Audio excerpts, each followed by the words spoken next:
Green army movement, বিষবৃক্ষকে সমূলে উপরে ফেলতে হবে। প্লাস্টিক মানুষের শরীরে গুরুতর স্বাস্থ্যঝুঁকি সৃষ্টি করছে। এর সব থেকে বিপজ্জনক অংশ আচুবীক্ষণিক বা মাইক্রোস্কোপিক কণা, যা দ্রুত খাদ্যচক্রে বা ফুড চেনে মিশে বাতাসে ভেসে বেড়ায়, পানীয় জলে ভাসে। ফলে সাধারণভাবে যা খাচ্ছি বা পান করছি তার ফলে সমস্যা তৈরি হচ্ছে। বাতাসে থাকা প্লাস্টিক কণা সহজেই শ্বাস প্রশ্বাসের মাধ্যমে শরীরের ভিতরে প্রবেশ করে।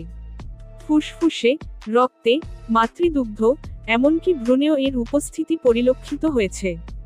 এর ফলে বিভিন্ন ধরনের রোগের আশঙ্কা বাড়ে, যেমন স্নায়ু রোগ, ব্রেন স্ট্রোক, ক্যান্সার, হৃদরোগ ইত্যাদি। জলজ প্রাণীরাও অনবরত প্লাস্টিক বর্জ্যের শিকার হচ্ছে। প্লাস্টিক দূষণের কারণে প্রতি বছর প্রায় 100 মিলিয়ন 10 কোটি জলজ প্রাণী মারা যায়। এই তথ্য অনুযায়ী প্রতিদিন গড়ে প্রায় 273,972টি জলজ প্রাণী প্লাস্টিক দূষণের কারণে মারা যায়। এই প্রাণীদের মধ্যে রয়েছে সামুদ্রিক স্তন্যপায়ী প্রাণী, সামুদ্রিক কচ্ছপ, মাছ, হাঙ্গর এবং সামুদ্রিক পাখি। প্লাস্টিক দূষণে জলজ প্রাণীদের প্রাণঘাতীর প্রধান দুটি কারণের একটি হল খাদ্য হিসেবে প্লাস্টিক গ্রহণ। অনেক প্রাণী প্লাস্টিককে খাদ্য ভেবে খেয়ে ফেলে, যা তাদের পাচনতন্ত্রে সমস্যা সৃষ্টি করে এবং মৃত্যুর কারণ হয়ে দাঁড়ায়। দ্বিতীয়ত, প্লাস্টিকে জড়িয়ে পড়া। অনেক প্রাণী প্লাস্টিকের জালে বা অন্যান্য বর্জ্যে জড়িয়ে পড়ে, যা তাদের চলাচল বা শ্বাস প্রশ্বাসে বাধা সৃষ্টি করে। আবার যে সমস্ত সামুদ্রিক মাছ বা খাদ্য আমরা খাই তা থেকে পরোক্ষভাবে প্লাস্টিক কণা ঢুকে আমাদের শরীরের মারাত্মক ক্ষতি করছে। আবার প্যাকেটজাত খাবারও এক্ষেত্রে কম ভূমিকা পালন করে না। রাস্তার ধারে বা নালার পাশে পড়ে থাকা প্লাস্টিক, পলিথিন বা ক্যারি প্যাকেটগুলো বৃষ্টির জল জমিয়ে এক নিঃশব্দ মারণ ফাঁদ তৈরি করে। এই জমে থাকা জলই ডেঙ্গু, ম্যালেরিয়া, চিকুনগুনিয়া ইত্যাদি রোগের বাহক মশার প্রজননের আদর্শ স্থান।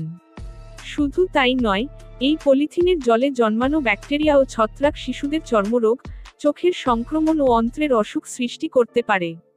অনেক সময় এসব পলিথিন জল ঠেলে ড্রেন আটকে জলাবদ্ধতা তৈরি করে, যার ফলে পরিবেশে আরও দূষণ ছড়ায়। উপরন্তু, এই জমা জল পচে দুর্গন্ধ, বিষাক্ত গ্যাস উৎপন্ন হয় এবং পশু পাখির প্রাণহানিও ঘটে। প্লাস্টিক ক্যারি ব্যাগ, প্যাকেট বা পলিথিন যখন মাটিতে ফেলে দেওয়া হয়, তখন তা সহজে পচে না এবং বছরের পর বছর মাটির নিচে থেকে যায়। এই প্লাস্টিক ধীরে ধীরে সূর্যালোক ও গরমে ভেঙে মাইক্রোপ্লাস্টিকে পরিণত হয়, যা মাটির গুণগত মান নষ্ট করে দেয়। ফলে মাটির স্বাভাবিক জলধারণ ক্ষমতা কমে যায়, বায়ু চলাচল বাধা পায় এবং উপকারী ব্যাকটেরিয়া ও কীট পতঙ্গের সংখ্যা কমে যেতে থাকে। এর ফলস্বরূপ কৃষিজমির উর্বরতা হ্রাস পায়, ফসলের ফলন কমে যায় এবং জমিতে বিষাক্ত পদার্থ জমা হতে শুরু করে। অনেক সময় বৃষ্টির জলে প্লাস্টিক থেকে নির্গত বিষাক্ত রাসায়নিক পদার্থ মাটির গভীরে চলে গিয়ে ভূগর্ভস্থ জলেরও ক্ষতি করে। এতে শুধু কৃষিকাজই ক্ষতিগ্রস্ত হয় না, বরং খাদ্য শৃঙ্খলেও বিষ ঢুকে পড়ে, যা মানুষের শরীরে পৌঁছে নানা দীর্ঘমেয়াদী রোগ সৃষ্টি করতে পারে। সমুদ্র সৈকত ও পর্যটনস্থানে প্লাস্টিক প্যাকেট ও পলিথিন ছড়িয়ে পড়লে পরিবেশের সৌন্দর্য নষ্ট হয় এবং পর্যটকদের আগ্রহ কমে যায়। ফলে হোটেল, দোকান, পরিবহন সহ পর্যটন নির্ভর ব্যবসায় মন্দা নেমে আসে। কর্মসংস্থান কমে, স্থানীয় অর্থনীতিতে নেতিবাচক প্রভাব পড়ে। একদিকে প্রকৃতি দূষিত হয়, অন্যদিকে মানুষের জীবিকাও সংকটের মুখে পড়ে। বর্জ্য সংগ্রাহকরা প্রতিদিন প্লাস্টিক ও ময়লা সংগ্রহ করেন, কিন্তু হাতে গ্লাভস বা মুখে মাস্ক ছাড়া সুরক্ষাবিহীন অবস্থায় কাজ করেন। তাদের এই কাজের ফলে চর্মরোগ, শ্বাসকষ্ট ও অন্যান্য সংক্রমণের ঝুঁকি তৈরি হয়। সমাজ তাদের অবজ্ঞা করে, অথচ তারা পরিবেশের পরিচ্ছন্নতা বজায় রাখতে গুরুত্বপূর্ণ ভূমিকা পালন করে। প্লাস্টিক পোড়ালে বাতাসে ছড়িয়ে পড়ে ডাইঅক্সিন, ফিউরান, কার্বন মনোক্সাইড ও হাইড্রোজেন ক্লোরাইডের মতো মারাত্মক বিষাক্ত গ্যাস, যা শুধু বায়ুকেই দূষিত করে না, গ্লোবাল ওয়ার্মিংয়ের জন্যও দায়ী।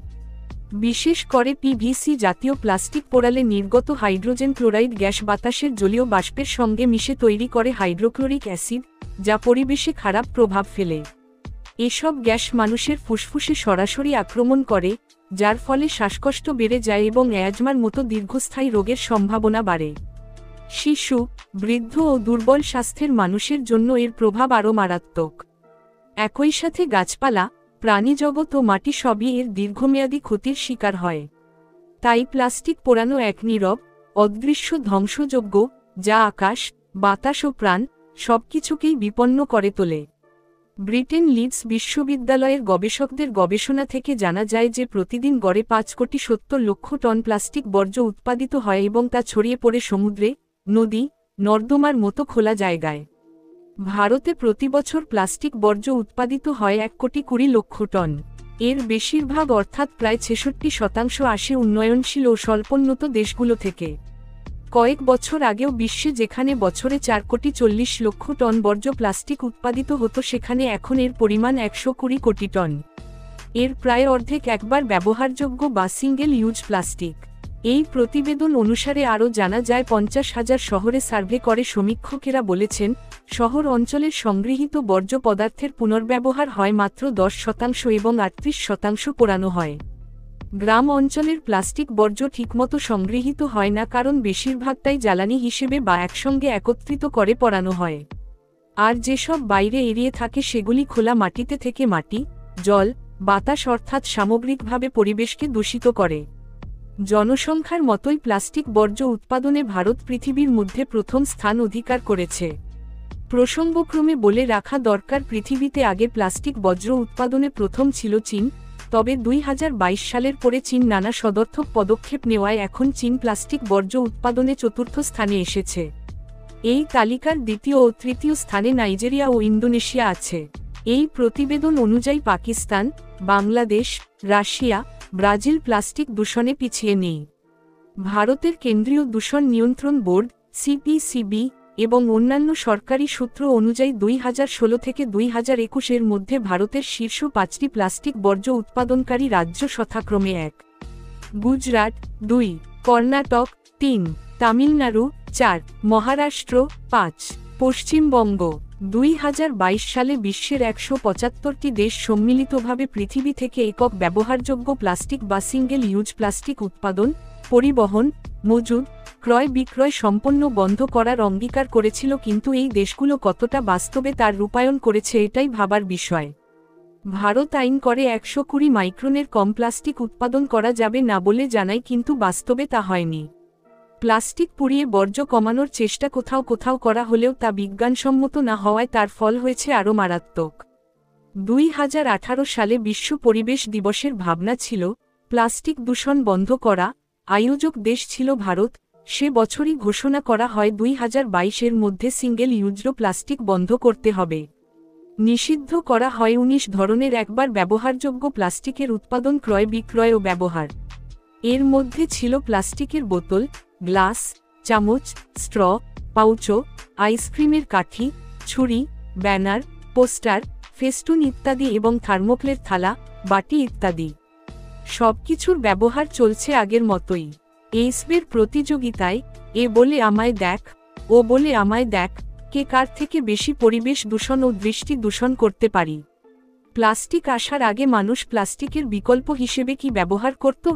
সেই সময় সবচেয়ে প্রচারিত ও শক্তিশালী পরিবেশবান্ধব ব্যাগ ছিল পাটের থলে, কাপড়ের থলে।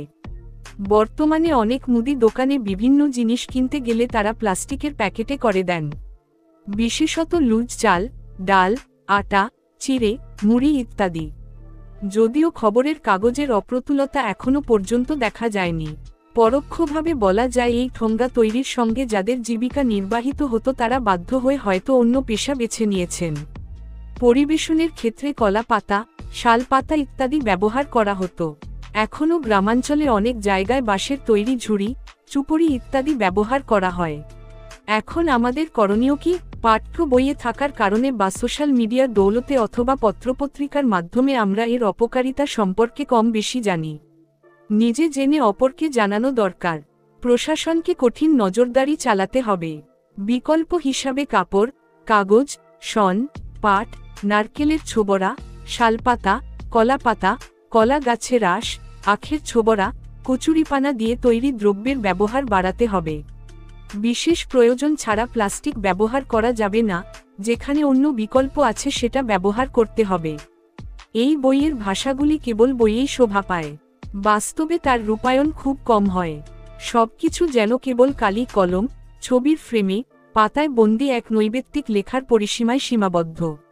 প্রশাসনের কথা বাদই দিলাম, তারা বলতে গেলে এই বিষয়ে উদাসীন, যদিও বা কখন কখন উপর থেকে একটু চাপ আসে, কিছুদিন হয়তো প্লাস্টিক মুক্ত এলাকা ঘোষণা করে বা এই বিষয়ে একটু কড়াকড়ি করে।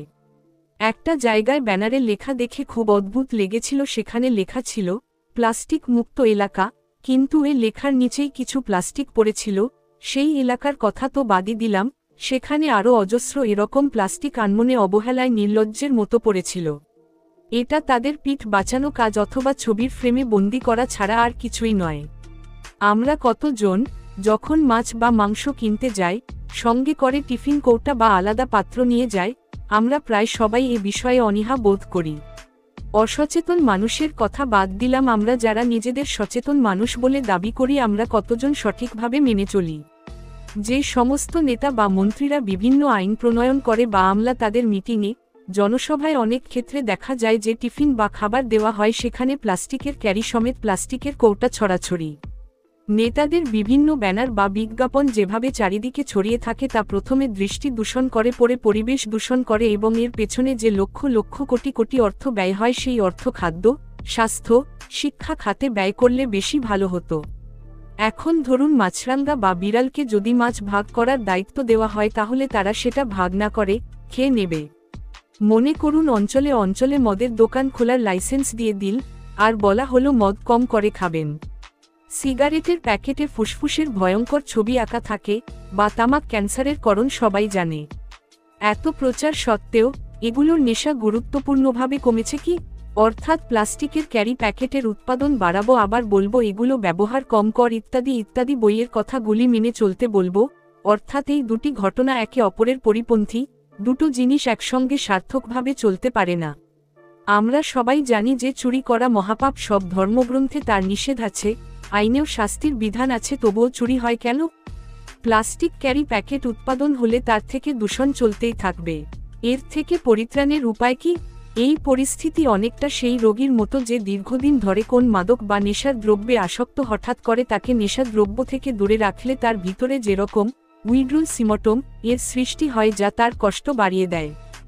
আমাদের সমাজের প্লাস্টিক ব্যাগের ব্যবহার হঠাৎ করে বন্ধ করলেও ঠিক তেমনই এক প্রতিক্রিয়া সৃষ্টি হতে পারে। তাই প্রয়োজন ধীরে ধীরে অভ্যাস বদলানো, ঠিক যেমন একজন নেশাগ্রস্তকে ধাপে ধাপে অল্প অল্প নেশা দ্রব্য কম করে এবং চিকিৎসার মাধ্যমে মূল জীবনের ফিরিয়ে আনা হয়। ঠিক একইভাবে সপ্তাহে আগে যেখানে 10টা ক্যারি প্যাকেট ব্যবহার করা হতো, সেখান থেকে পরের সপ্তাহে 8টা, এইভাবে ক্রমান্বয়ে এর ব্যবহার কম করতে হবে। পক্ষান্তরে পরিবেশবান্ধব পাটের বা কাপড়ের থলের ব্যবহার বাড়াতে হবে। অনেক সময় ফ্যান, এসি, ফ্রিজ ইত্যাদি কোম্পানি থেকে ওই জাতীয় কোন জিনিসের নিচের দিকে সাপোর্ট দেওয়ার জন্য থার্মোকোল বা পুরু প্লাস্টিকের আস্তরণ দেওয়া থাকে, যাতে পরিবহনের সময় সেটি কোনোরকম আঘাতপ্রাপ্ত না হয়। সেটার পরিবর্তে খড় বা পরিবেশবান্ধব ওই জাতীয় কিছু ব্যবহার করা যেতে পারে। চলার পথ যে রকম মসৃণ নয়, অনেক কাটা থাকে, সেরকম এই পরিবর্তনেও রয়েছে নানা সামাজিক ও অর্থনৈতিক বাধা। এই রকম একটি রূঢ় বাস্তবতা হলো লক্ষ লক্ষ মানুষ যারা প্রত্যক্ষ বা পরোক্ষভাবে এই শিল্পের সঙ্গে জড়িত। যদি হঠাৎ করে এই শিল্প বন্ধ করে দেওয়া হয়, তবে তাদের রুজি রোজগার হারানোর আশঙ্কা প্রবল। তাই প্রয়োজন একটি কার্যকর ও লাভজনক বিকল্প ব্যবস্থা। এখানে আসে বাংলার ঐতিহ্যবাহী সোনালী তন্ত্র পাট শিল্পের কথায়। বর্তমানে পাট চাষিদের আয় অত্যন্ত কম, অনেক সময় খাটার পরিশ্রমটুকু ওঠে না। ভাগ চাষিদের অবস্থা আরও শোচনীয়। বহু চটকল বন্ধ হয়ে গেছে, পাটের চাহিদা কম, তাই এর দাম কম। অথচ পাটের তৈরি ব্যাগ, টিফিন ক্যারিয়ার, কাপড়ের থলে আজকের দিনেই হয়ে উঠতে পারে সবথেকে গ্রহণযোগ্য ও পরিবেশ বান্ধব বিকল্প। সরকার যদি পুরনো চটকলগুলোকে চালু করে, ফলে পাটের চাহিদা বাড়বে, তার ফলে দামও বাড়বে। পাটের ন্যূনতম সহায়ক মূল্য ধার্য করতে হবে, পাট জাতীয় দ্রব্যের উপর ভর্তুকি দিতে হবে এবং ট্যাক্সের পরিমাণ কমাতে হবে। এর ফলে প্লাস্টিক ক্যারি প্যাকেট শিল্পের সঙ্গে যারা জড়িত ছিল, অর্থাৎ যারা কাজ হারিয়েছে, তাদের এই শিল্পে প্রশিক্ষণ দিয়ে এই কাজে উৎসাহিত করতে হবে। এর ফলে এক ঢিলে 4 পাখি মরবে। প্লাস্টিক শিল্প উঠে যাওয়ার পরে যারা কাজ হারিয়েছিল সে কাজ পাবে, তার রুজি রোজগারের সমস্যা হবে না, পাট চাষি ন্যায্য দাম পাবে, পাটকলগুলোই পুনরুজ্জীবন লাভ করবে এবং সর্বোপরি আমাদের পরিবেশ প্লাস্টিক দূষণ দানবের থেকে রক্ষা পাবে। আরেকটা বাস্তব পন্থা হতে পারে পলিথিন ব্যাগের উপর অতিরিক্ত ট্যাক্স ধার্য করে দাম এতটাই বাড়িয়ে দেওয়া যাতে সাধারণ মানুষ বাধ্য হয়ে কাপড় বা পাটের ব্যাগ ব্যবহার করে। যেরকম প্লাস্টিক ক্যারি প্যাকেটের দাম 10 টাকা ধার্য করলে পাটের ব্যাগের দাম ধার্য করতে হবে 5 টাকা, অর্থাৎ পাটের ব্যাগের দাম সাশ্রয়ী ও সহজলভ্য করতে হবে। তবেই মানুষ পছন্দের বদলে প্রয়োজনের তাগিদে পরিবেশবান্ধব বিকল্পকে বেছে নেবে। পৃথিবীর ইতিহাসে আমরা নানারকম ধ্বংসাত্মক ঘটনা দেখেছি, যেমন প্রথম ও দ্বিতীয় বিশ্বযুদ্ধ, পারমাণবিক বোমার বিস্ফোরণ, ভারতের স্বাধীনতা সংগ্রামীদের বীরত্বের গাথা এবং তাদের আত্মবলিদান। এসব ঘটনায় লক্ষ লক্ষ মানুষ প্রাণ হারিয়েছে। এইসব মৃত্যু দৃশ্যমান ইতিহাসে লিপিবদ্ধ আছে, সংবাদপত্রের প্রথম পাতায় স্থান পেয়েছিল। কিন্তু এক ধরনের মৃত্যু আছে যা এই দৃশ্যমান মৃত্যুর চেয়েও ভয়ঙ্কর আকার নিতে পারে। এটা নীরবে আমাদের চারপাশে ছড়িয়ে পড়ছে। এটি তাৎক্ষণিক আতঙ্ক তৈরি করে না, কিন্তু এর প্রভাব বহু প্রজন্ম ধরে অনুভূত হবে। প্লাস্টিক দূষণের ফলে যে ধ্বংস হচ্ছে তার সবকিছু আমরা চোখে দেখতে পাই না, তাই এই নিয়ে আমরা অতটা মাথা ঘামাই না। মাটি, জল, বায়ু, মানব শরীরে এমনকি ভ্রূণেও ছড়িয়ে পড়ছে নীরব বিষ, যাকে বলি আধুনিক বিষবৃক্ষ। এই দূষণ প্রত্যক্ষ বা পরোক্ষভাবে বিশ্ব উষ্ণায়ন বাড়াচ্ছে, জলবায়ুর ভারসাম্য নষ্ট করছে, বাস্তুতন্ত্রের প্রভাব পড়ছে, খাদ্য শৃঙ্খলের উপরে বিরূপ প্রতিক্রিয়া সৃষ্টি করছে। এর ফলে বরফ গলে সমুদ্রপৃষ্ঠের উচ্চতা বৃদ্ধি পাচ্ছে, সাইক্লোন, অনাবৃষ্টি, অতিবৃষ্টি বাড়ছে। এর ফলে আমাদের সুজলা সুফলা ধরিত্রী বিপন্নের মুখে পড়বে। তাই শুধু আইন করে, সভা করে, সচেতনতা বাড়িয়ে হয়তো সাময়িকভাবে কিছুটা নিস্তার পেলেও আবারও সেই ট্রেডিশন চলতে থাকবে। যেরকম মানুষের সচেতনতা বাড়িয়েও কিভাবে হ্যাকারের কবলে পড়ে টাকা খোয়াতে হয়। অনেক উচ্চ শিক্ষিত মানুষও এর ভুক্তভোগী বা চিটফান্ডের কথাই ভাবুন। এত হই হট্টগোল হওয়ার পরেও এখনও অনেক সময় পেপার খুললে এই প্রতারণার ফাঁদে পা দেওয়ার খবর সংবাদ শিরোনামের স্থান করে নেয়। অর্থাৎ অর্থনৈতিক ব্যাপারে এত প্রচার করা সত্ত্বেও ঠিকঠাক সচেতন করা যায়নি, আর এই বিষয়ে তার সঠিক ফলপ্রসূ হবে এই কথা আমরা কি করে বলতে পারি? আমাদের যেতে হবে উৎসের কাছে, অর্থাৎ ক্যারি ব্যাগ উৎপাদন সম্পূর্ণরূপে বন্ধ করতে হবে। এটা কঠিন কাজ, কিন্তু অসম্ভব নয়।